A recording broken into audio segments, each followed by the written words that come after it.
तो coordination compound acts like a bridge between chemistry and biology. यानी कि अगर कोऑर्डिनेशन कंपाउंड है तो केमिस्ट्री एग्जिस्ट करती है एंड बायोलॉजी भी एग्जिस्ट करती है। एंड अगर आप प्रूव कर दो कि कोऑर्डिनेशन कंपाउंड जैसी कोई चीज बनती ही नहीं है तो ना ही ह्यूमन एग्जिस्ट करेंगे ना ही लाइफ एग्जिस्ट करेगी। तो आप सोच सकते हो कि कितनी बड़ी चीज है ये एक कोऑर्डिनेशन कंपाउंड का होना। तो इसके बारे में ही स्टडी जो है यही होती है स्टडी कोऑर्डिनेशन कंपाउंड्स की। बट हम उसको लाइक थियोरेटिकल चीज़ों की तरह ना बहुत ज़्यादा वैसे पढ़ते हैं कि ये अच्छा चीज़ नहीं है, यहाँ पे रटना पड़ता है। बट नहीं, अब नहीं रटना पड़ेगा। तो अगर आप कोऑर्डिनेशन कंपाउंड में कोई भी कंपाउंड आपको दिखा दूं मैं, लाइक इसमें बहुत सारे कंपाउंड्स हैं। कंपाउंड्स माने तो इनफाइनाइट है, बट हम स्टडी कुछ की करेंगे। कंपाउंड्स बहुत सारे हैं, ऐसा नहीं है कि सभी की स्टडी कर लेंगे, सभी की स्टडी करना तो पॉसिबल ही नहीं है। बट ज़्यादातर कंपाउंड्स को तुम जो भी कंपाउंड जो हम पढ़ेंगे चैप्टर के एंडिंग तक तुम्हें कुछ कंपाउंड्स याद हो जाएंगे एंड तुम कहोगे कि ये किसने फाइंड करा होगा। तो लाइक अगर मैं तुम्हें 100 कंपाउंड्स पढ़ा रहा हूँ तो उसमें से 95 अल्फ्रेड वार्नर ने इनके ऊपर बहुत ज़्यादा स्टडी कर रखी थी एंड इन्हीं को ही नोबेल प्राइज भी मिल चुका है इस चीज़ के लिए। तो आप देख सकते हो कि हमारे हर चैप्टर में बहुत सारे नोबेल प्राइज विनर्स हैं। तो आप इस चीज़ से अंदाज़ा लगा सकते हो कि ये केमिस्ट्री में इन्होंने कितना ही ज़्यादा अपना बलिदान दे दिया है कि जिस कारण से इन्हें नोबेल प्राइज तक देना पड़ गया। एंड अल्फ्रेड वार्नर की बदौलत ही हम आज अपनी ह्यूमन बॉडी को फाइंड कर सकते हैं। लाइक इसके अंदर बायोलॉजिकल जो चीज़ें अलग अलग तरह की चीज़ें हो रही हैं वो कैसे फाइंड हो सकती हैं। वो अल्फ्रेड वार्नर ने जो कोऑर्डिनेशन कंपाउंड्स का ये जो थियोरी दी थी एंड एक्सपेरिमेंटल भी है ये चीज़, या लाइक रियलिटी में ये एग्जिस्ट करती है। तो आप हाइब्रिडाइजेशन की तरह इसको मत देखो कि एग्जिस्ट ही नहीं करती है, जस्ट थियोरेटिकल है, वैसा नहीं है। बहुत ही ज़्यादा अच्छे तरीके से ये आपको थियोरेटिकल मिल जाएगी एंड इतनी अच्छी एग्जाम्पल्स अभी आपको पता चलेगी इनकी कि आप कहोगे कोऑर्डिनेशन कंपाउंड तो समझना ही समझना है। क्योंकि इस चैप्टर में जो मज़े आते हैं वो लाइक ज़्यादातर चैप्टर्स में तो नहीं आते। बट हाँ, हम तो अच्छे से पढ़ाएंगे तो आपको मजे आएंगे जरूर। आप इस चीज से समझ सकते हो कि अल्फ्रेड वार्नर इतने ज्यादा अपनी जो कोऑर्डिनेशन कंपाउंड्स की स्टडी में अच्छे से वो घुसे हुए थे कि उन्होंने शादी तक नहीं करी अपनी। एंड ये 58 की एज में इनका लाइक डेथ हो गई थी। तो फर्स्ट ऑफ ऑल इनकी डेथ का कारण क्या था? आप कहते हो कि लोगों को हार्ट अटैक आ जाता है, ये आ जाता है, वो आ जाता है। इनकी डेथ का कारण था कि इन्होंने स्लीप कम ली थी एंड ओवर अपनी बॉडी को बहुत ज़्यादा काम करवा दिया था। बेसिकली ओवर स्ट्रेस हो गए थे ये। तो इन्होंने इस स्टडी के लिए, जो ये स्टडी हम पढ़ रहे हैं, इस स्टडी के लिए इनकी जान तक चली गई। तो हम क्या इतना नहीं कर सकते कि हम इनके जो ढूंढी हुई चीज़ें हैं उनको पढ़ें, उनको अच्छे से समझें कि वो कहना क्या चाहते थे। लाइक एक बंदा है जिसने अपना 58 ईयर्स के 58 ईयर्स की एज में तो उनकी डेथ हुई थी। तो आप समझ सकते हो कि 20 साल उस बंदे ने स्टडी ही करी है इस चीज़ की। पहली बात ये। दूसरी बात, उसने शादी तक नहीं करी। उसने उसके माइंड में वो चीज़ भी नहीं आई कि मुझे मेरे ऑफस्प्रिंग्स होने चाहिए, यानी कि उसके किड्स होने चाहिए। उसने ये तक नहीं सोचा। तो आप सोच सकते हो कि कितना greatest of the greatest mindset होगा उस बंदे का। अभी इसके बाद आपको बहुत सारे कंपाउंड्स याद हो जाएंगे। आप गूगल पे जाना, सर्च करना who found this compound, and ज़्यादातर कंपाउंड्स में अल्फ्रेड वार्नर का ही नाम आएगा। क्योंकि किसी बंदे ने अपना इतना ज़्यादा टाइम इस स्टडी को दे दिया जिस कारण से उसकी डेथ तक हो गई। तो आप समझ सकते हो कि इस चीज़ के जितनी भी चीज़ें हम ज़्यादातर पढ़ेंगे वो इनके द्वारा ही ढूंढी गई हैं। ज़्यादातर मेडिसिन का जो बेस होता है वो कोऑर्डिनेशन कंपाउंड पर ही बेस्ड होता है। यानी कि कोऑर्डिनेशन कंपाउंड अगर हम उस मेडिसिन में यूज़ नहीं कर रहे हैं तो वो हमें फ़ायदा ही नहीं करेगी। तो आप समझ सकते हो कि मेडिसिन कितनी बड़ी चीज़ होती हैं, हमें मतलब बहुत ही दर्द भरी चीज़ से भी निकाल सकती हैं। तो आप देखो कि कोऑर्डिनेशन कंपाउंड के कारण ही वो चीज़ें हो पा रही हैं। कैसे होती हैं? अगर कोई केमिस्ट है, वो मेडिसिन बनाता है तो उसको वैसी मेडिसिन बनानी पड़ेगी ना जो स्टेबल हो, जो ऐसा भी ना हो कि ब्लड के साथ ही रिएक्ट करके बंदे का कुछ और ही काम तमाम कर दे। वो उस वायरस से उसकी डेथ हो ना हो, पर उसकी डेथ हो जाए मेडिसिन से। तो आप समझ सकते हो कि कोऑर्डिनेशन कंपाउंड कितना ज़रूरी है हमारे लिए, इसकी स्टडी कितनी ज़रूरी है अगर तुम आगे कुछ भी करना चाहते हो अपने फ्यूचर में। तो कोऑर्डिनेशन कंपाउंड की हेल्प से ही हम एक स्टेबल मेडिसिन बना सकते हैं जो सिर्फ उस वायरस को हार्म करेगी, नॉट दी होस्ट बॉडी। तुम्हारी होस्ट बॉडी है इसको हार्म नहीं करनी चाहिए। वो मेडिसिन सिर्फ उस वायरस को ही हार्म करनी चाहिए। और वायरस तो लाइक इतना तगड़ा था कि वो तुम्हारी बॉडी के अंदर चला गया एंड तुम्हारा इम्यून सिस्टम रोक नहीं पाया। तो इसका मतलब हमें उस वायरस जितनी ही अच्छी मेडिसिन बनानी पड़ेगी, उसका एंटीडोट भी तो उतना ज़्यादा लाइक तगड़ा होना चाहिए। तो वो कैसे बनेगा? कोऑर्डिनेशन कंपाउंड्स, हाँ ऐसे ही। तो आप इस चीज़ को ऐसे ही समझो। ओके, तो कोऑर्डिनेशन कंपाउंड में क्या होता है? लाइक हम कह सकते हैं कि क्या इसमें ऑर्गेनिक कंपाउंड्स होते हैं, कैसी चीज़ें होती है। बट कोऑर्डिनेशन कंपाउंड बेसिक चीज़ है इसकी कि कोऑर्डिनेशन कंपाउंड में मेटल आयंस होते हैं एंड लाइगेंड्स होते हैं। तो सुनने में, पहली बारी सुनने में ये शब्द ही बड़े बेकार लगते हैं। चलो मेटल आयंस तो हमने केमिकल बॉन्डिंग में इतना सुन रखा है ना कि अब नहीं लगता कि मेटल है, आयंस है, मतलब मेटल ने एक इलेक्ट्रॉन लूज कर दिया और मेटल आयन बन गया। तो इसमें कोई बड़ी बात नहीं थी।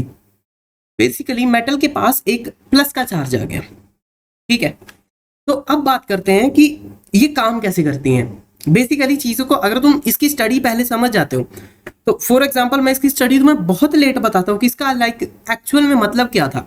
तो आपको वो जो चैप्टर का जो थ्रिल है ना वो खत्म हो जाएगा। तब तक तुम रटने वाले फेज में आ जाओगे। तो हमें रटने वाले फेज में नहीं आना है, हमें समझने वाले फेज में आना है। तो इससे अच्छा तुम पहले ही समझ लो कि इसका फायदा क्या है। तो फॉर एग्जाम्पल तुम आगे कुछ केमिस्ट्री में बहुत बड़ा करते हो तो तुम्हें ये चीज़ें पता होनी चाहिए। फॉर एग्जाम्पल तुम किसी फार्मा की कंपनी में काम कर रहे हो, तो फार्मा की कंपनी में काम कर रहे हो तो तुम्हें पता होना चाहिए कि ये कंपाउंड ऐसे काम करता है, ये ऐसे करता है, ये ऐसे करता है। तो अगर तुम किसी लैब में काम कर रहे हो तो तुम्हें पहली बात है कि हाँ कंप्यूटर्स वगैरह आ चुके हैं, हमें पता है, ठीक है, ये पुरानी बातें हो गई। बट नहीं, अगर तुम्हें किसी चीज़ का कोर कॉन्सेप्ट ही नहीं पता है कि वो कैसे हो रहा है, तो चाहे कंप्यूटर कितना भी अच्छा हो जाए तुम्हें कुछ नहीं आएगा। फॉर एग्जाम्पल तुम कोडिंग की बात कर लो। कोडिंग में क्या है कि हम कहते हैं कि चैट जीपीटी हमको रिप्लेस कर देगा, तो अभी तो नहीं कर सकता बेसिकली, क्योंकि पहली बात वो बहुत सारे एरर्स करता है। हम एक एग्जाम्पल ले रहे हैं, सोचो इस चीज़ के बारे में। पहली बात, मैंने उसे कहा कि तुम एक कोड बना दो, उसने कोड बना दिया। तो पहली बात वो बहुत सारे एरर्स करता है। दूसरी बात कि अभी वो इतना सक्षम नहीं है कि तुम्हें वो रिप्लेस कर पाए। बट जब वो एरर करता है तो अगर मुझे कोडिंग आती है तो मुझे पता है कि ये इसने कौन सा एरर करा है, मैं इसको ऐसे सही कर सकता हूँ। तो पहली बात कि कंप्यूटर्स में आप सोच सकते हो इसको इस तरीके से कि चलो कंप्यूटर्स को पता है कि ऐसे होगा, बट अगर मुझे ही नहीं पता है कि कौन सा कंपाउंड कब डालना चाहिए किसके अंदर, तो कैसे चलेगा वो काम ही कैसे होगा। मुझे पता ही नहीं है कि मेडिसिन काम कैसे कर रही है, तो मुझे तो उसका बायोलॉजिकल बनाना है ना कि वो किसी एक लिविंग बीइंग के अंदर जाके उसके अंदर की चीज़ों को सही कर पाए। तो वो तभी सही कर पाएगी ना जब तुम्हें उस लिविंग बीइंग के अंदर की चीज़ें भी पता है, और तुम्हें ये भी पता होना चाहिए कि मेडिसिन कैसे जाएगी उसके अंदर और कैसे काम करेगी। तो वो सब पता होगा तभी तो तुम मेडिसिन बना पाओगे। ऐसा तो नहीं कि तुम सुबह उठ के जाओगे और मेडिसिन बना दोगे सीधा, नहीं होगा ऐसा। तो उस चीज़ की स्टडी करनी पड़ेगी। पहले हमें पता होना चाहिए कि इससे क्या होगा, इससे क्या होगा, इससे क्या होगा। अल्टीमेटली अगर तुम कहते हो कि चलो ठीक है हम रोबोट से बनवा लेंगे, रोबोट को तो सब आता है, बट नहीं, अभी वो टाइम नहीं आया है। आप सोच सकते हो 10 साल सोच सकते हो, 15 साल सोच सकते हो, बट अभी वो टाइम नहीं आया है। तो अभी की सिचुएशन के हिसाब से तुम्हें अभी पढ़ना है। तो वैसे के चक्करों में मत पड़ो कि ये हो जाएगा वो हो जाएगा, कुछ नहीं होगा। देखो अब बात करते हैं लाइगेंड्स के बारे में। लाइगेंड्स तो इनफाइनाइट है, बहुत बहुत सारे लाइगेंड्स हैं। कोई भी एक बंदा जो अपना लोन पेयर डोनेट कर सकता है। बस मैंने तुम्हारे दिमाग में इतना कुछ भर दिया ना केमिकल बॉन्डिंग में कि अब तुम्हें वो नहीं लगना चाहिए कि एक बंदा है जो एक लोन पेयर डोनेट कर सकता है। अभी तुम्हारे माइंड में कितनी चीजें आ गई होंगी, किसी के पास कितने सादा लोन पेयर है, कई लोगों के पास, तो वो तो बहुत सारे लोन पेयर डोनेट कर सकते हैं। इस हिसाब से लाइगेंड्स बहुत सारे हो जाए। तो अगर कोई चीज है, जो भी कंपाउंड अपना एक लोन पेयर डोनेट करते हैं, एक या ज्यादा लिखना था, एक या ज्यादा लोन पेयर डोनेट करते हैं मेटल कंपाउंड को टू मेक इट स्टेबल। तो मेटल से क्या है, मेटल से एक इलेक्ट्रॉन इसका छीन लिया गया है, इस कारण से ये मेटल आयन हो चुका है। तो अभी इसको स्टेबल होना है तो ये किसी लाइगेंड के साथ उसका लोन पेयर लेगा उससे, और ये अपना स्टेबलाइज हो जाएगा। तो आप समझ पा रहे होगे इस चीज को, ठीक है। तो इसकी बहुत अच्छी एग्जांपल है लाइगेंड्स और मेटल आयंस की, जो कि है ब्लड इन आवर बॉडी। अब आ गई बायोलॉजी। तो अगर कोई लेट सपोज कि एक प्लांट है जो उग रहा है ऐसे इस तरीके से कुछ उग रहा है वो प्लांट, तो मेरा ये क्वेश्चन है कि यहाँ से चेंजेस क्यों आ रहे हैं, ये सीधा क्यों नहीं जा रहा।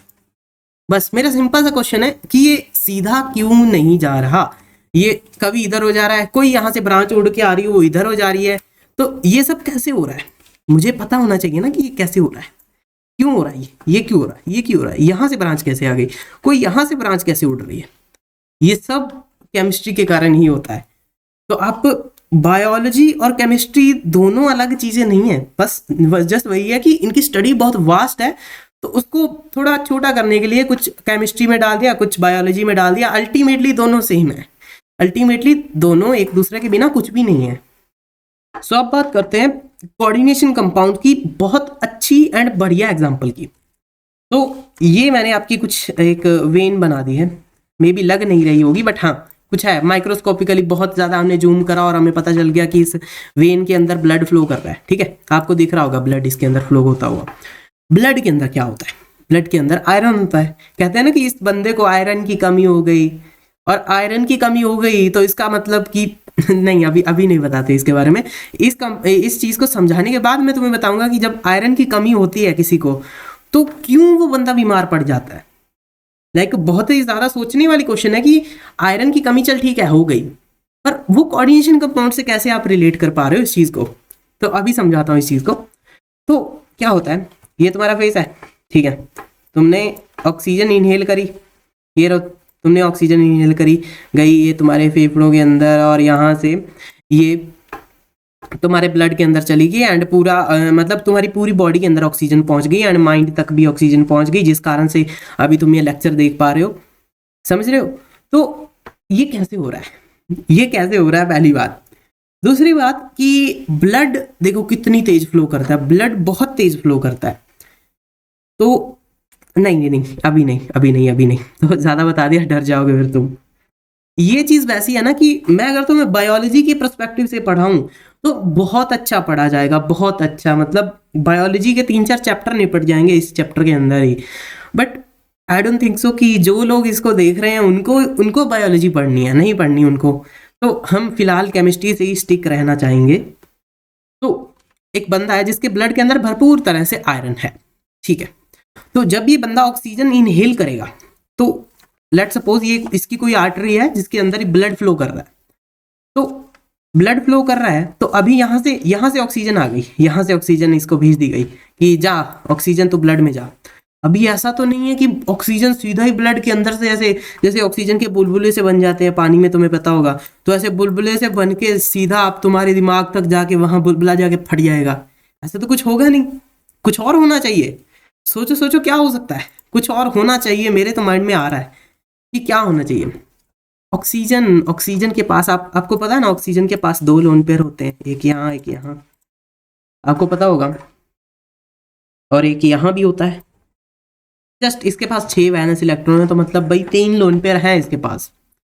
और आप आयरन को चेक करो, आयरन के पास मतलब हमेशा ये +2 का फॉर्मल चार्ज होता है। अगर तुम्हारी बॉडी को लग रहा है कि अगर कोई कहता है कि इसके अंदर आयरन की कमी हो चुकी है, तो पहली बात उसके आयरन का फॉर्मल चार्जेस बिगड़ चुके हैं, दूसरी बात उसके अंदर ये आयरन नहीं, अभी नहीं, ठीक है, ज़्यादा जल्दी बता रहा हूँ मैं चीज़ों को, बट नहीं, मेरा मकसद ये है कि तुम्हें डरना नहीं है। अगर मैंने तुम्हें यहाँ डरा दिया तुम आगे नहीं पहुँच पाओगे, तो वो हमारा एम नहीं है तुम्हें अभी डराने का काम किसी और टीचर का है, हमारा नहीं है।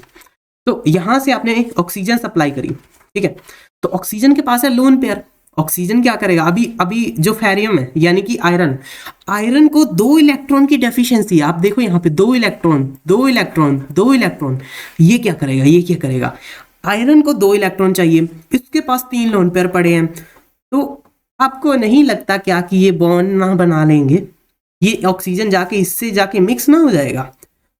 तो तभी हम कह पाते हैं कि ब्लड में ऑक्सीजन मिक्स हो गया और वो जाके ब्रेन तक पहुंचा और तुम्हारा ब्रेन तभी काम कर रहा है। देखो अभी ये वाला सेकंड, हाँ, अब ये एक और सेकंड गया, फिर से ऑक्सीजन गई तुम्हारे माइंड में, अब देखो, अब फिर से तुम्हारे ब्रेन तक ऑक्सीजन पहुंच गई, अभी फिर से अभी फिर, तो एक सेकंड में बहुत ऑक्सीजन तुम्हारे अंदर जाके तुम्हारे ब्रेन तक पहुंच रही है, तभी वो काम कर रहा है। नहीं तो थोड़ा टाइम अपना सांस रोक के देख सकते हो तुम्हें घुटन होने लग जाएगी। वो क्यों होने लग जाएगी, क्योंकि जो अपना आयरन है इसको मिल ही नहीं रही ऑक्सीजन, ऑक्सीजन नहीं मिलेगी तो ये अपनी फंक्शनैलिटीज खराब करने लग जाएगा। तो बेसिक फंडा यही होता है कि जिसको छोड़ो अभी नहीं, like I am damn excited कि तुम्हें मैं ये चैप्टर पढ़ाऊं, तो वो एक्साइटमेंट ना अंदर होल्ड नहीं हो पा रही, वो चाह रही है कि अभी अभी तुम्हें बता दूं सब कुछ, बट नहीं अभी नहीं। तो आयरन को तो चाहिए थे इलेक्ट्रॉन, ऑक्सीजन ने क्या करा, इसको इलेक्ट्रॉन दिए और इनका बॉन्ड भी बन गया। ऑक्सीजन ऐसा थोड़ी ना 2 इलेक्ट्रॉन फेंक के दे देगी इसको और कहेगी जा ले जा, ये खुद इसके साथ लग जाएगी क्योंकि इसको तो बॉन्डिंग करनी है ना, ये बॉन्डिंग करेगी, उल्टा ये भी स्टेबल हो जाएगी। और आयरन तो है तो वो तो हो ही जाएगा क्योंकि उसको 2 इलेक्ट्रॉन चाहिए थे, ये अपने 2 इलेक्ट्रॉन उसके साथ कोऑर्डिनेट बॉन्ड के रूप में शेयर करेगी। समझ रहे हो, जैसे Fe+2 है यहाँ पे और यहाँ पे ऑक्सीजन है, इसके पास 2 लोन पेयर तो ये पड़े और तीसरा लोन पेयर का ये क्या करेगी, ये इसको शेयर कर देगी। फॉर एग्जांपल इसकी जो ऑर्बिटल है ना, ऐसे कुछ फुला लेगी अपने ऑर्बिटल को, तो इसके साथ ही वो घूमता रहेगा, यहाँ पे इलेक्ट्रॉन गोल गोल घूमते रहेंगे वो ऑक्सीजन के पास ही, बट जो ये आयरन के ऊपर +2 चार्ज है ना, ये कैंसिल हो जाएगा फिर। समझ रहे हो, इस कारण से ऑक्सीजन ब्लड में मिक्स होती है और फिर वो तुम्हारे माइंड तक जाती है, फिर तुम्हें पंप मिलता है, फिर तुम्हें पढ़ने की जो तुम्हारे अंदर जज्बा है वो तभी आता है। तो समझ गए होगे आई होप सो। तो फिर एक ऑक्सीजन एक आयरन के साथ मिक्सअप हो जाती है, ठीक है। तो ऐसे ऑक्सीजन के बहुत बहुत सारे एटम्स होते हैं एंड जाके वो तुम्हारे आयरन से चिपक जाते हैं। अभी तुम्हारा जो ब्रेन है वो कैसे यूटिलाइज करता है वो हम बायोलॉजी में पढ़ लेंगे, बट हाँ फिलहाल के लिए तुम्हें समझ आ गया कि ऑक्सीजन मिक्स कैसे होती है ब्लड के साथ। आज तक बहुत सारे लोगों को यही नहीं पता था कि ऑक्सीजन ब्लड के साथ मिक्स कैसे होती है। आधों को तो ये भी नहीं पता होगा कि ब्लड के अंदर फेरियम नाम की कोई चीज़ होती है, आयरन नाम की। तो अगर किसी के पास लाइक हम सजेस्ट नहीं करते, बट हाँ आप देख सकते हो कि ऐसे ब्लड तुम ह्यूमन ब्लड नहीं, रहने दो ये भी रहने दो, ऐसे कुछ उल्टा कर बैठोगे तुम।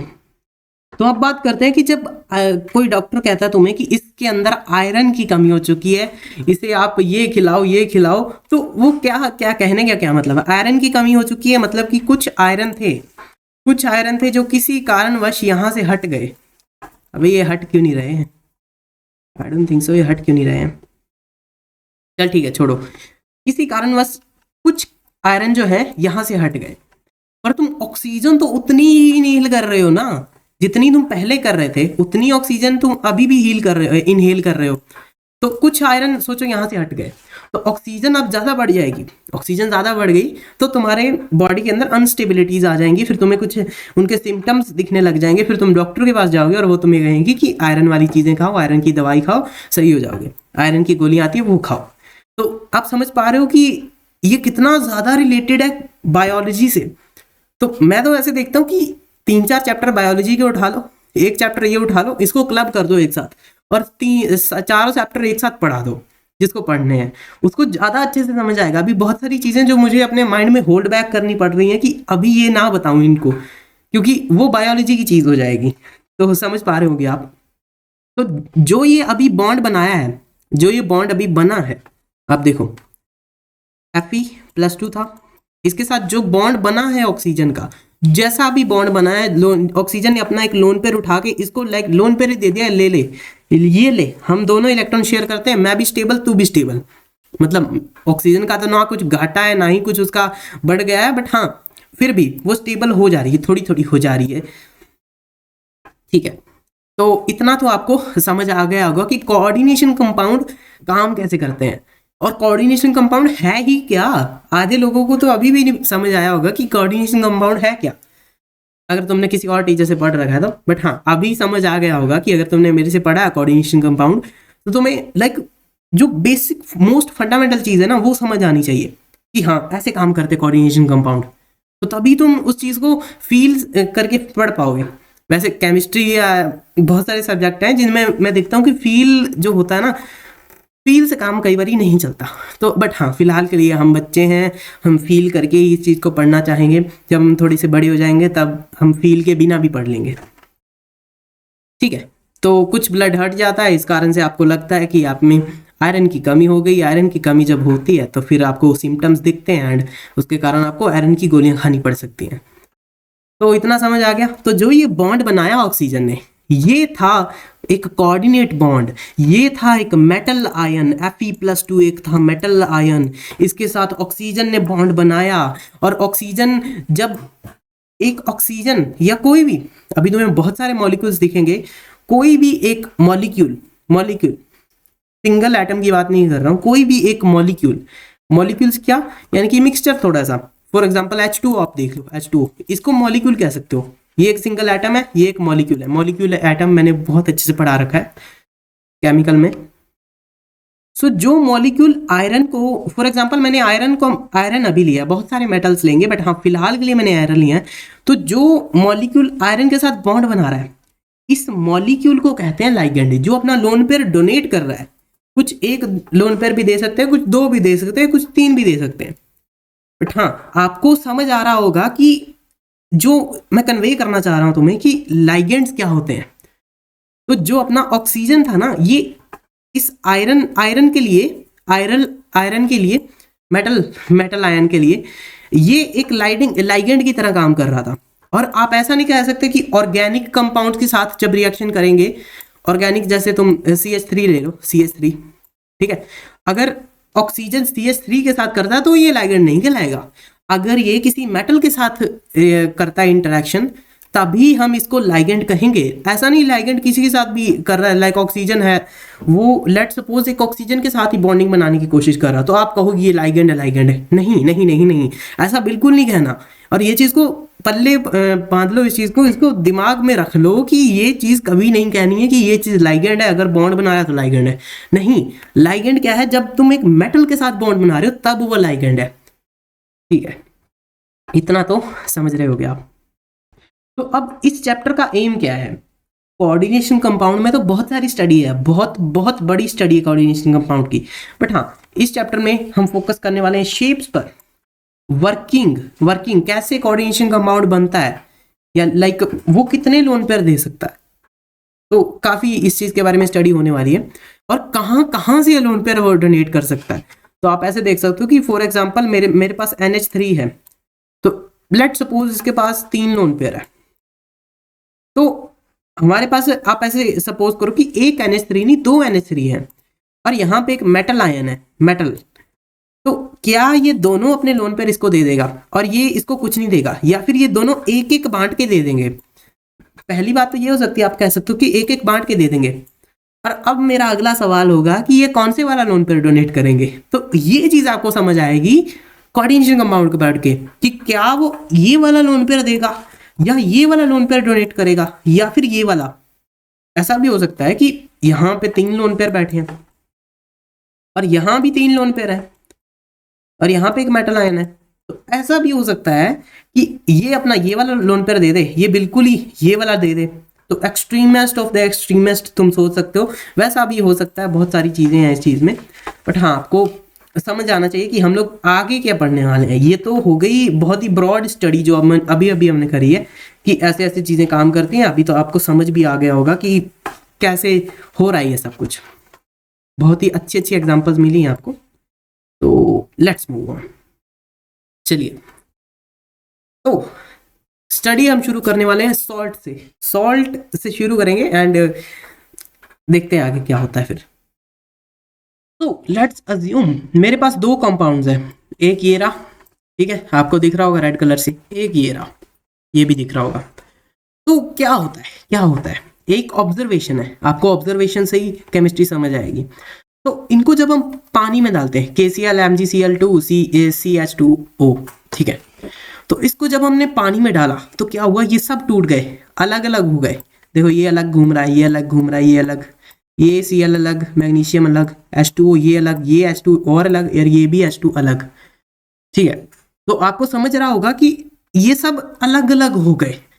कोई चीज पानी में कब घुलती है, आप सोचो इसके चीज के बारे में। हमने केमिकल बॉन्डिंग की एंडिंग में बहुत अच्छे से इसके बारे में पढ़ा था कि पानी में जब चीजें घुलती है तो कब घुलती हैं और कैसे घुलती हैं। तो अगर ये चीज पानी में घुल चुकी है तो आप देखो ना, टूट गई है अच्छे से, तो आपको समझ आ रहा होगा कि इसके बॉन्ड्स आपस में से टूट गए हैं।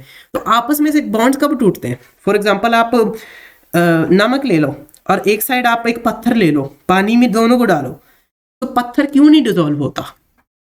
क्योंकि पानी उसको अपने अंदर से, पानी जो है उसके जो पोलर मॉलिक्यूल्स है पानी के, वो उस पत्थर के साथ अच्छे से इंटरेक्ट नहीं कर पाते हैं। अगर पानी को हम इतनी शक्ति दे दें कि वो पत्थर के मॉलिक्यूल्स के साथ इंटरेक्ट कर पाए, तो आप सोच सकते हो क्या हो जाएगा, पत्थर भी डिसॉल्व हो जाएगा।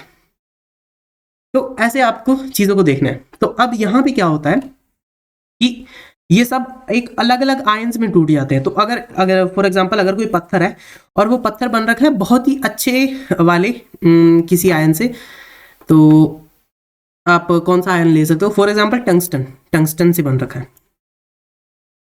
तो अगर मैं पानी को इतनी शक्ति दे दूं कि वो टंगस्टन के जो यहाँ पे इसकी बॉन्ड्स हैं इसको तोड़ के उनके साथ इंटरेक्शन कर पाए, तो ये घुल जाएगा। बट आपको पता है ऐसी चीजें नहीं घुलती, सॉल्युबल नहीं होती हैं।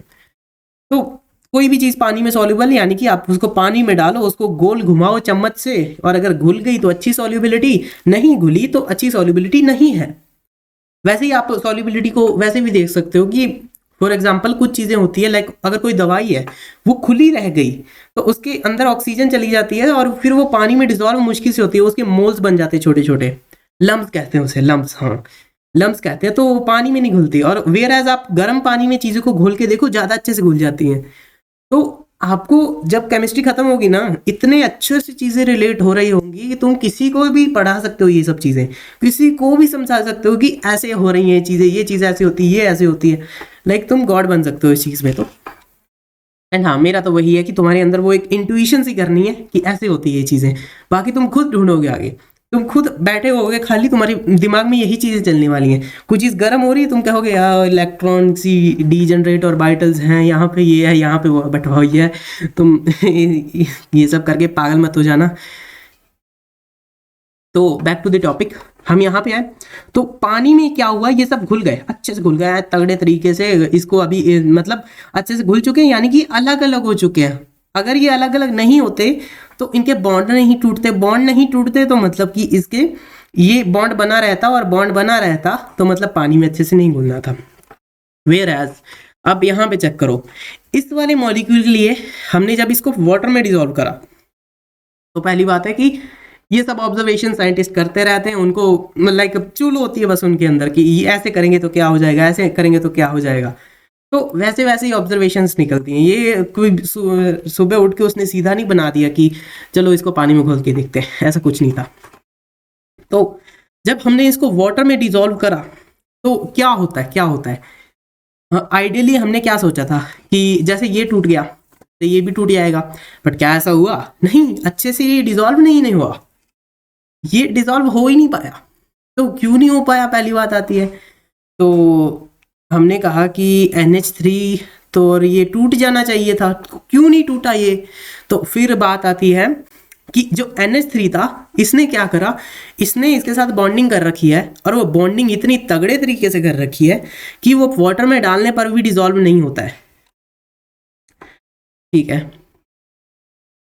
ठीक है। तो कॉपर के पास एक +2 का फॉर्मल चार्ज है, तो NH3 ने क्या कर रखा है, इसको अच्छे से बॉन्ड कर रखा है, इतने अच्छे से कि ये पानी में नहीं घुल रहा है। ये कोई बड़ी चीज नहीं है कि पानी में नहीं घुल रहा है, बट बड़ी चीज ये है कि NH3 ने एक मेटल आयन के साथ बॉन्ड बना रखा है। तो हमने इस चीज के ऊपर ही पूरी स्टडी कर दी, एंड यही चीज हम बायोलॉजी के लिए भी एक्सटेंड कर सकते हैं, फॉरएवर कर सकते हैं एक्सटेंड।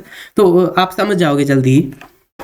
तो अब जो ये NH3 ने कॉपर के साथ बॉन्ड बनाया है, NH3 ने कॉपर के साथ जो ये बॉन्ड बनाया है, इसी को हमने कह दिया कि ये कोऑर्डिनेट बॉन्ड है। कोऑर्डिनेट बॉन्ड, यानी कि कोऑर्डिनेट बॉन्ड तो मैंने आपको समझाया था पिछली बारी में। तो कोऑर्डिनेट बॉन्ड छोड़ो, कोऑर्डिनेट बॉन्ड को ऐसे भी दिखा सकते हो, एक एरो लगा के, आपको याद होगा एरो कैसे, यानी कि NH3 ने इसको अपने 2 इलेक्ट्रॉन्स दिए हैं, और ऐसा नहीं कि पक्का ही रख लिए इसने, उसके पास भी है, इसके पास भी है, यानी कि ऐसे रिवॉल्व कर रहे हैं, आप सोच सकते हो इसको ऐसे। तो जो ये नई चीज साइंटिस्ट लोग ने डिस्कवर करी, तो इस चीज को उन्होंने नाम दे दिया कि ये एक कोऑर्डिनेट बॉन्ड है, ये एक कोऑर्डिनेट बॉन्ड है। ठीक है, तो ये रहे कुछ बॉन्ड्स। हम देखते हैं कि कैसे क्या चीजें होती हैं, बट उससे पहले एक और चीज रह गई। मुझे कुछ चीजें तुम्हें लाइगेंड्स के बारे में बतानी है। फॉर एग्जांपल Na3, ये एक लाइगेंड है, एक लाइगेंड है, ये भी लाइगेंड है, ये भी लाइगेंड है। क्योंकि ये एक मेटल के आयन के साथ इंटरेक्ट कर रहे हैं, अपना बॉन्ड डोनेट कर रहे हैं, तो ये एक लाइगेंड कहलाते हैं। तो लाइगेंड्स भी काफी तरह के होते हैं, इनकी डेंटिसिटी होती है। अभी डेंटिसिटी तो कुछ डेंटिस्ट वाली चीज नहीं है ये आप इस तरीके से समझ सकते हो कि डेंटिसिटी, अगर किसी चीज की डेंटिसिटी फॉर एग्जांपल एक है, एक डेंटिसिटी है, तो वो क्या करेगा अपने, फॉर एग्जांपल कोई एक एक्स नाम का हमारे पास है मॉलिक्यूल, तो ये क्या करेगा, ये अपना एक लोन पेयर दे देगा, एक लोन पेयर डोनेट करेगा। फॉर एग्जांपल किसी की डेंटिसिटी 2 है, तो वो क्या करेगा, वो क्या करेगा, वो अपने 2 लोन पेयर दे देगा, ये भी दे देगा और ये भी दे देगा, कहेगा रख लो, इसके साथ बॉन्ड बना लो तुम। वेराज किसी की 3 है डेंटिसिटी, तो वो ऐसे कर सकता है कि इसे कोई यहाँ से एक लोन पेयर ले जा, तू यहाँ से ले जा, और एक यहाँ से भी ले जा लोन पेयर। तो डेंटिसिटी ऐसे आप देख सकते हो कि लोन पेयर कितने डोनेट हो रहे हैं, कितनी जगहों से वो इंटरेक्शन हो रहा है, उसे कहते हैं डेंटिसिटी। तो लिखिए, monodentate, bidentate, tridentate and hexadentate. अभी इस चीज के बारे में समझते हैं, मोनोडेंटेट क्या हो सकते हैं। मोनोडेंटेट, सो मोनोडेंटेट्स क्या है, तो मोनोडेंटेट्स आप ऐसे समझ सकते हो कि एट वंस ये लोग एक टाइम पे एक ही लोन पेयर डोनेट करते हैं। ऐसा नहीं है कि ये एक टाइम पे दो लोन पेयर दे देंगे, इनके पास चाहे कितने भी लोन पेयर हों, आपको चाहे 3 लोन पेयर दिख जाए। वेयर एज आप कुछ और को देखोगे, फॉर एग्जाम्पल बाइडेंटेट को देखोगे, वो कुछ ज़्यादा करते हैं lone pair donate, but monodentate का क्या है, ये सिंगल लोन पेयर डोनेट करते हैं। तो अगर इसके पास एक लोन पेयर है, आप देख सकते हो एक लोन पेयर है, तो आप यहां से दिखा देते हैं, OH के पास एक लोन पेयर है, तो ये क्या करेगा, चाहे इसके पास कितने भी लोन पेयर है, बट ये एक ही लोन पेयर देगा, डोनेशन एक ही की होगी, डोनेशन ज्यादा की नहीं होगी। फॉर एग्जांपल इसके पास 3 है, तो ये 3 नहीं कर देगा, ये करेगा सिर्फ एक ही। ओके, सो आप चेक करिए Cn माइनस का, Cn माइनस में से क्या होगा, जो C के पास एक लोन पेयर होगा ये उसी को ही डोनेट करेगा, N के पास चाहे कितने भी लोन पेयर हैं वो डोनेट नहीं होने वाले, ठीक है। बट जब आप दूसरी साइड जाते हो, तो आप ऐसे भी देख सकते हो कि जब C डोनेट कर रहा है तब N डोनेट नहीं करेगा, बट जब N डोनेट करने पे आएगा तो C डोनेट नहीं कर पाएगा, ठीक है। आप एक बार देखो, इनको लिखो, समझ जाओगे धीरे धीरे। एंड प्लीज आप इसको रटने की कोशिश मत करिए, इसी चीज को ही तो समझना है कि कौन सा कब डोनेट करेगा। तो ये जस्ट एक आप समझो कि ये पिंच ऑफ सॉल्ट की तरह देख लो, कि थोड़ा सा भी इसको लिख लो, एक बारी समझने पे आएंगे जब हम, तो अच्छे से समझेंगे, ठीक है। तो NO2 अगर आपको दिखता है कहीं पे, तो NO2 में से N डोनेट करेगा अपना लोन पेयर, वेयर एज अगर NO2 वही सेम NO2 है, बट मैंने इसकी ऑक्सीजन इस साइड करी है, तो यहाँ पे क्या होगा कि ऑक्सीजन डोनेट करेगी, क्योंकि N बीच में है तो ये डोनेट नहीं करेगा, ठीक है। तो मतलब आपको हम स्टडी करेंगे कोऑर्डिनेशन कंपाउंड में, समझ जाओगे कि धीरे धीरे क्या होता है। बट हाँ, फिलहाल के लिए आप इसको लिख सकते हो कि एक टाइम पे ऐसा हो सकता है, एक टाइम पे ऐसा हो सकता है, ठीक है। यहाँ पे भी N ही डोनेट करने वाला है, क्योंकि अकेला N ही है तो यही करने वाला है, ठीक है। तो NH3 के पास यहाँ पे एक लोन पेयर होता है, ये अपना एक लोन पेयर डोनेट करने वाला है।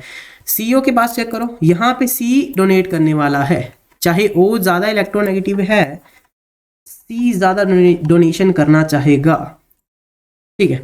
आगे देखते हैं H2O में क्या है, H2O में एक ये लोन पेयर पड़ा, आपको दिख रहा है ये लोन पेयर रहा, ये रहे 2 इलेक्ट्रॉन इसके अंदर, तो H2O में से ऑक्सीजन डोनेट करेगा। तो अब आ चुके हम लोग बाइडेंटेट्स के ऊपर। पहले हमने क्या पढ़ा, मोनो में क्या था कि लोन पेयर चाहे कितने भी हो, डोनेट एक ही होगा, चाहे किधर से भी कर लो एक ही होने वाला है। अब आ जाते हैं डाइडेंटेट पे। ओ सॉरी बाइडेंटेट कहते हैं इसे, डाइडेंटेट नहीं कहते। तो बाइडेंटेट में आप देखो, ये रहा अपना ऑक्सलेट आयन, इसे हम कहते हैं ऑक्सलेट आयन। तो आप यहाँ पे चेक करो, इसकी ऑक्सीजन डोनेट करने वाली है लोन पेयर, ऑक्सीजन डोनेट करने वाली है लोन पेयर। तो इसका एरो हम थोड़ा अलग तरह से शो करना चाहेंगे, ठीक है। तो ये रहा आपका मेटल आयन, इसको डोनेशन होने वाली इसकी, आई होप सो आपको समझ आ रहा होगा। बहुत ही लाइक वैसा चीज है कि एक बार इसको लिख लो, उसके बाद समझ जाओगे, सब समझ जाओगे नेक्स्ट आने वाले लेक्चर्स में। फिलहाल के लिए समझ लो प्लीज। तो इसको यहां से, ठीक है। तो बाइडेंटेट में क्या है, ऑक्सलेट आयन में, ऑक्सलेट आयन इसमें ऑक्सीजन डोनेट करने वाली है मेटल आयन को। मेटल आयन कोई भी हो सकता है, यहाँ पे कोई भी हो सकता है, बट हाँ मेटल आयन होना चाहिए बेसिकली। तो इसको डोनेशन जा रही है ऑक्सीजन की तरफ से, तो ये इसका कोऑर्डिनेट बॉन्ड जो बनेगा वो होगा ऑक्सलेट आयन का कोऑर्डिनेट बॉन्ड बन जाएगा इसके साथ। तो उसको हम ओवरऑल को उसको कहेंगे कि ये कोऑर्डिनेट बॉन्ड बन गया, ठीक है। तो अब बात करते हैं सिमेट्रिसिटी के बारे में। सिमेट्रिसिटी की बारे में मैं कैसे कह रहा हूं कि अगर तो यहाँ पे लेट सपोज N होता, नाइट्रोजन ही होता, और नाइट्रोजन भी दे रहा है इसको और ऑक्सीजन भी दे रहा है, तो फिर हम कहते हैं कि ये अनसिमेट्रिक है। सिमेट्रिक क्यों है, क्योंकि इसने ऑक्सीजन भी, एक ही ऑक्सीजन इधर है, एक ही ऑक्सीजन इधर है, दोनों के दोनों ही ऑक्सीजन है। when both donors are the same, we can say that atom that molecule is a symmetric, basically that compound is a symmetric, so sorry। चलिए आगे देखते हैं। तो यहाँ पे आप देख सकते हो कि O डोनेट कर रहा है ग्लाइसिनेट में, O डोनेट कर रहा है, ऑक्सीजन डोनेट कर रहा है, वेयर आप यहाँ पे चेक करो NH2 कर रहा है। समझ रहे हो क्या हो रहा है, यहाँ पे NH2 कर रहा है, इसका मतलब क्या हुआ, तो अब ये अनसिमेट्रिक हो गया ना। अनसिमेट्रिक कैसे हो गया, क्योंकि एक साइड तो ऑक्सीजन है और दूसरी साइड NH2 है, तो ये दोनों सेम नहीं है, बेसिकली दोनों सेम नहीं है, तो पक्की बात है कि ये अनसिमेट्रिक भी होने वाला है, ठीक है। आगे चलिए। हाँ, तो ट्राइमेथाइलिन डायमीन ये कैसे होने वाला है, तो ये थोड़ा सा ऑर्गेनिक का टच है, बट हाँ फिलहाल के लिए आप इसको लिख लीजिए। तो यहाँ पे आप चेक करो H2N, यानी कि NH2 ही सिंपल है, NH2 ही है वो, लाइक बेसिकली दूसरी साइड इसको करके लिखा है, तो ये भी समझाएंगे हम कि कैसे होता है, बट हाँ फिलहाल के लिए आप लिखो ट्राइमेथाइलिन डायमीन, इसमें दो साइड से ये डोनेशन होती है, यानी कि ये बाइडेंटेट होने वाला है। अब देखते हैं डाइमिथाइल ग्लाइऑक्सीमेट में, इसमें जो ये नाइट्रोजन है ना, नाइट्रोजन ये इसके पास एक लोन पेयर है, ये डोनेशन करने वाला है मेटल आयन को, एंड एक नाइट्रोजन ये रहा, ये भी डोनेशन करने वाला है मेटल को। अनफॉर्चुनेटली ऑक्सीजन ने नहीं करी यहाँ पे, तो समझ आएगी कैसे कैसे क्यों नहीं हुई, सब समझ जाओगे नेक्स्ट लेक्चर में। लाइक वो मोस्ट डिटेल्ड लेक्चर मैं बनाने वाला हूँ, पूरे यूट्यूब में तुम्हें कहीं नहीं मिलने वाला वो। लाइक ये वाला लेक्चर की शुरुआत बहुत अच्छी थी, ये चीज़ें मेरे को बहुत बुरी लगती है, बहुत बहुत बुरी लगती है कि मुझे कुछ चीज़ें बतानी पड़ती हैं, तो क्योंकि वो स्टडी जो है ना वो ज़्यादा हो जाएगी फिर, तो उस हिसाब से मुझे तुम्हें सही से करवाना भी तो है, फिर तुम ज़्यादातर लोग डर जाएंगे तो फिर करेंगे नहीं आगे वो। तो ऑक्सीजन की आप बात करें तो ऑक्सीजन डायरेक्ट मेटल आयन को डोनेट करने वाली है, और यहाँ भी ये ऑक्सीजन पड़ी, ये इसको डोनेट करने वाली है। तो आप इसको बना लो, पॉज करो, बनाओ फटाफट से, एंड आगे बढ़ते हैं फिर, ठीक है। बेसिकली ये स्ट्रक्चर पहले बनाने का मतलब ये है कि ज़्यादा से ज़्यादा तुम्हारा टाइम बच पाए एंड मेरा टाइम भी बच पाए, क्योंकि बेसिकली हमें सभी को काम है, तो आप समझो इस चीज़ को कि सबका टाइम बचना चाहिए बेसिकली। तो इस कारण से ये सभी स्ट्रक्चर्स पहले से मैंने बना रखे हैं, तो अभी मैं अगर इसको लेक्चर के अंदर बनाने बैठूंगा तो वही है, तुम्हारा टाइम ज़्यादा लगेगा, लेक्चर ज़्यादा लंबा बन जाएगा, वो अलग बात है, लोगों को देखने में अच्छा लगेगा, और ये 2 घंटे पढ़ा दिया, वाह वाह वाह। आपको कहीं भी नहीं लगेगा कि मैं 2 घंटे में कुछ लिख रहा हूँ, मैं लिखता कुछ भी नहीं हूँ, क्योंकि इस कारण से ये नहीं लिखता हूँ मैं, क्योंकि तुम्हारा टाइम ज़्यादा वेस्ट होगा, मेरे लिखने में तुम्हारा टाइम वेस्ट होगा। तुम मुझे देखोगे लिखते हुए, फिर तुम पहले मुझे देखोगे, फिर तुम खुद लिखोगे, इससे अच्छा तुम अभी खुद लिख लो, तुम्हारा टाइम कम लगेगा, लेक्चर ज़्यादा अफोर्डेबल सा लेक्चर बन जाता है, ठीक है। तो यहाँ पे डाइथाइलिन ट्राइमीन में ये डोनेशन आ रही यहाँ से और एक डोनेशन आ रही यहाँ से, ठीक है। बनाओ इसको फटाफट से, और इसमें ऑक्सीजन डोनेट कर रहा है एंड यहाँ भी ऑक्सीजन डोनेट कर रहा है, तो बता दीजिए क्या ये दोनों सिमेट्रिक हैं या अनसिमेट्रिक हैं, बता दीजिए क्या ये दोनों अनसिमेट्रिक हैं या सिमेट्रिक हैं। आई होप तो आपका आंसर आ चुका होगा, ये दोनों सिमेट्रिक हैं। सिमेट्रिक कैसे हैं सिमेट्रिक, देखो देखो देखो, यहाँ लिखा है NH2, यहाँ लिखा है NH2 दोनों लिखा है, यानी कि दोनों ही डोनर सेम है, अगर दोनों डोनर सेम है तो पक्की बात है कि ये सिमेट्रिक होने वाला है। यहाँ O-, दोनों डोनर सेम है तो पक्की बात है कि ये सेम होने वाला है। ठीक है, थोड़ी सी गलती हो गई यहाँ पे, थोड़ी सी छोटी सी गलती कर दी आई थिंक मैंने। एक्चुअली हम लोग यहाँ पे ट्राइडेंटेट पे आ चुके हैं, तो बाइडेंटेट खत्म हो चुका है, बाइडेंटेट वहीं पे था।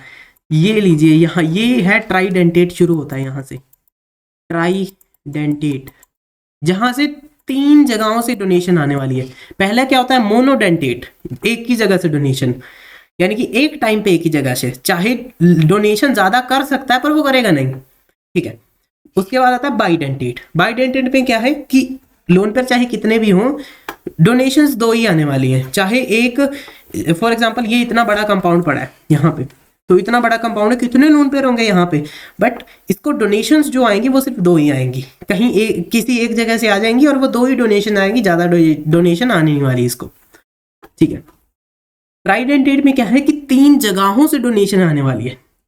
आई होप सो आपको समझ आ रहा होगा, ट्राइडेंटेट, बाइडेंटेट एंड मोनोडेंटेट। ठीक है, तो यहाँ पे एक NH पड़ा है, तो NH ने भी इस मेटल के आयन को डोनेशन दी है। तो आप यहां से समझ सकते हो कि ये एक अनसिमेट्रिक बन गया है, अनसिमेट्रिक। इसको बना लो। चलो अब देखते हैं थाइलिन डायमीन टेट्रा एसीटेट, तो इसकी कैसे डोनेशन होने वाली है। तो पहली बात, अब आ चुके हैं हम लोग हेक्साडेंटेट पे, हेक्सा। तो मोनो के बाद बाई आया, उसके बाद ट्राई आया, एंड 4 जो मतलब फॉर एग्जांपल अब अगर आप सोच रहे हो कि 4 लोन पेयर कोई डोनेट करता है कि नहीं करता है, नहीं करता है। अगर आप सोच रहे हो कि 5 करता है कि नहीं करता है, नहीं करता है। अगर होगा भी तो अभी तक हमारी वो स्टडी में तो है नहीं, आगे की बात पता नहीं हमें। तो हेक्सा की बात करते हैं, ये है 6 डोनर होते हैं इसके पास, यानी कि 6 जगहों से इसको डोनेशन मिलती है। ठीक है, तो कहाँ कहाँ से इसको डोनेशन मिलने वाली है। पहली बात आप देख लो कि क्या ये सिमेट्रिक है या अनसिमेट्रिक है। तो पहली बात ये पक्का ही अनसिमेट्रिक है, देखो सभी के सभी अलग अलग ही हैं। ठीक है, तो पहली डोनेशन आएगी ऑक्सीजन से। तो भाई हमारा एरो कहाँ चला गया, ये रहा। ठीक है, पहली ऑक्सीजन आने वाली है हमारी, पहली डोनेशन आने वाली है ऑक्सीजन से। आई थिंक कलर चेंज करना पड़ेगा। And note down one thing, ये सभी एक ही टाइम पे डोनेशन करेंगे। ठीक है, तो पहली डोनेशन आ गई ऑक्सीजन से, उसके बाद एक और ऑक्सीजन से ही आ रही है। ठीक है, उसके बाद ये एक अपना नाइट्रोजन पड़ा है, यहाँ से सीधी डोनेशन, यहाँ पे एक और नाइट्रोजन, चल भाई तू अब तो भी यहाँ चल। उसके बाद C2COO, ओके, तो यहाँ से भी एक डोनेशन और एक डोनेशन यहाँ से भी। तो अभी फिलहाल के लिए ये चीज़ वैसी हो रही है कि बस बेटा रट लो इसको, रट लो। बट हाँ, आपको पता है, अगर आपको मेरे पर थोड़ा सा यकीन है तो आपको पता होगा कि मैं ऐसा कभी नहीं पढ़ाता हूँ। तो ये तो मेरे को बहुत ही लाइक वैसा लग रहा है कि मेरे मॉरल्स खराब हो रहे हैं इस चीज़ को पढ़ाने के चक्करों में। बट हाँ, क्या करूँ, तुम्हें समझना पड़ेगा इस चीज़ को। ठीक है, तो बेसिकली तुम्हारा भी मुझे टाइम बचाना है और अपना भी बचाना है, और इसको इफेक्टिवली बनाना है इस क्लास को। अगर एक एक पे मैं तुम्हें बताने लग गया ना कि कौन सा कहाँ से क्यों डोनेट कर रहा है, तो पहली बात क्लास बहुत लंबी हो जाएगी, और दूसरी बात हम लोग अपने जो टॉपिक है उससे भटक सकते हैं। तो मैं नहीं चाहता कि हम टॉपिक से भटकें, क्योंकि उसके लिए मेरे को और भी बहुत सारी चीज़ें बतानी पड़ सकती हैं। तो आपको पता ही होगा कि हम एक चीज़ तो बताते नहीं, हम उसको खोद के जब तक बिल्कुल एंड तक नहीं पहुंच जाते तब तक उसको लगे रहते कि ये कैसे हो गया। तो वो चीज़ें बहुत ज़्यादा हो जाएंगी, कॉम्प्लिकेटेड हो जाएंगी, बेसिकली मेरा ये मतलब था। ठीक है, तो यहाँ पे सारे के सारे हमने कंपाउंड्स बना लिए, सब कुछ हो गया। अब आई डोंट थिंक सो कुछ रहता है। इसके बाद हम थोड़ी अच्छी स्टडी आने वाली है नेक्स्ट लेक्चर में। ये कुछ बोरिंग सी चीज़ थी, एंड बोरिंग चीज़ें हम पहले ही करा देते कि चलो ठीक है फटाफट हो जाए, उसके बाद हम नेक्स्ट लेक्चर में बढ़ते हैं फिर। सो नेक्स्ट लेक्चर में थोड़ी सी चार्ज वगैरह के ऊपर थोड़ी चर्चा करेंगे, एंड थोड़े और थ्योरेटिकल चीज़ों के ऊपर अच्छे से बात करने वाले हैं हम। तो ठीक है।